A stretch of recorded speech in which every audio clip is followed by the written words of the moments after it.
They were abducted by Luis De Jesus Ario, Hispanic male, 29 years of age, 6 feet 1, tall, black hair, brown eyes, mustard yellow shirt, driving a 2009 Mitsubishi four-door sedan, PA tag KZZ2158.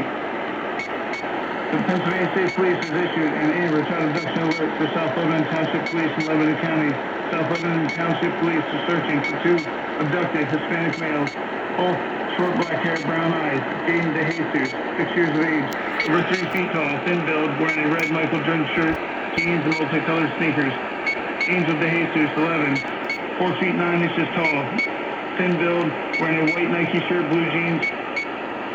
They were last seen in the area of East Evergreen Road, South Lebanon Township, Lebanon County. They were reported abducted by Luis De Jesus Ario, Hispanic male, 29 years of age, 6 feet 1 inches tall, black hair, brown eyes, mustard yellow shirt, driving a silver or gray 2009 Mitsubishi four-door sedan, PA tag KZZ2158.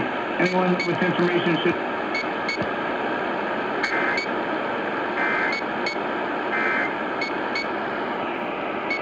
Looks like the message was cut off.